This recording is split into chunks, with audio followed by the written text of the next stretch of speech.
വിശ്വാസങ്ങളുടെ പുറകെ യാത്ര ചെയ്യുന്നുണ്ട്. വിശ്വാസങ്ങൾ നല്ലതാണ് സുഹൃത്തുക്കളെ. ഞാൻ അതിനൊന്നും എതിരല്ല. ഒരു മതത്തെയും ഞാൻ തള്ളി പറയാറില്ല. ഒരു വിശ്വാസത്തെയും ഞാൻ തള്ളി പറയാറില്ല. അത് നിങ്ങളുടെ സെൽഫ് കാര്യം മാത്രമാണ്. പക്ഷെ അത് നിങ്ങളുടെ ജീവിതത്തിൽ കയറി സ്വാധീനിക്കാൻ ശ്രമിക്കുമ്പോൾ ഉണ്ടാകുന്ന പ്രശ്നങ്ങൾ അതികഠിനമാണ്.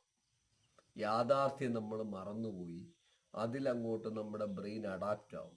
നമ്മുടെ ബ്രെയിനും എല്ലാം അതിൽ അഡാപ്റ്റ് ആയാൽ പിന്നെ ചുറ്റുമുള്ളതൊന്നും നമ്മൾ കാണില്ല.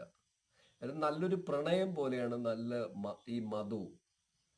നല്ല പ്രണയം നന്നായിട്ടുണ്ടായി നോക്കി നോക്കിയേ, ചുറ്റുമുള്ളതൊന്നും കാണില്ല. നിങ്ങളുടെ ഫ്രണ്ടിൽ പ്രണയം മാത്രമേ ഉള്ളൂ. നിങ്ങൾ വേറൊരു ലോകത്തായിരിക്കും. അതുപോലെ തന്നെയാണിത്.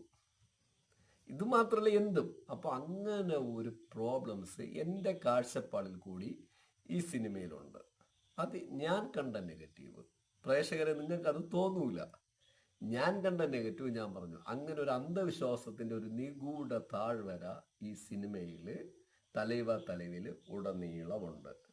അത് ഞാൻ നെഗറ്റീവായിട്ട് കാണുന്നു. എൻ്റെ കാഴ്ചപ്പാടാണ്. പ്രേക്ഷകരാരും തെറ്റിദ്ധരിക്കരുത്. ഇതൊക്കെ പറയുമ്പോഴും ഞാൻ ഈ മതങ്ങൾക്കൊക്കെ എതിരാണ് എന്നൊന്നുമല്ല അർത്ഥം. അത് നിങ്ങളുടെ മാത്രം കാര്യമാണ്. തല വച്ച് നമ്മൾ അതിനകത്ത് കിടന്ന് ഉരുളുമ്പോൾ എങ്ങനെയാണ് സംഭവിക്കുന്നുവെന്ന് ഈ സിനിമ തുറന്നു കാണിക്കുന്നുണ്ട്. അപ്പോൾ അത് നേരെ എന്ത് പറ്റുന്നു, നെഗറ്റീവ്. അതായത് ഞാൻ പറഞ്ഞ ഒരു പ്രേക്ഷകനായ ഒരു സിനിമ റിവ്യൂവറായി ഞാൻ പറഞ്ഞ നെഗറ്റീവിൽ നിന്ന് മെല്ലെ അത് പോസിറ്റീവിലോട്ട് മാറുന്നു. ആ പോസിറ്റീവിലോട്ട് മാറുന്നതാണ് ഞാൻ ഈ പറയുന്നത്. ഈ ട്രാപ്പിനകത്തൊക്കെ നിങ്ങൾ വിശ്വാസങ്ങളാവും.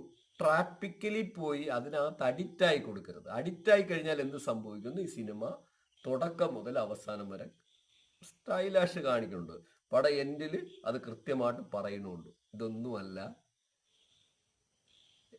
മറ്റെല്ലാം തന്നെ സ്നേഹവും പരസ്പര ബഹുമാനവും അല്ലേ എന്ന് പറഞ്ഞാണ് സിനിമ തീരുന്നത്.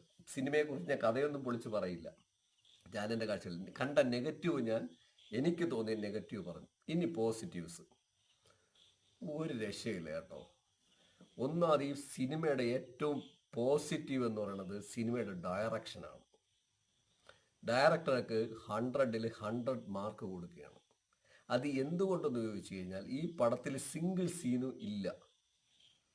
പിന്നെ രണ്ടുപേര് തമ്മിലുള്ള സീനും വളരെ കുറവാണ്. ഈ പടം 2.5 മണിക്കൂർ ഓടുമ്പോഴത്തേക്കും 95% സീനിൽ എപ്പോഴും 10ലധികം ആർട്ടിസ്റ്റുകളുണ്ട്. ഈ 10ലധികം ആർട്ടിസ്റ്റുകളെ എപ്പോഴും ഫ്രെയിമിൽ കൊണ്ടുവന്നിട്ട് ആ പടം ഒരു ബോറും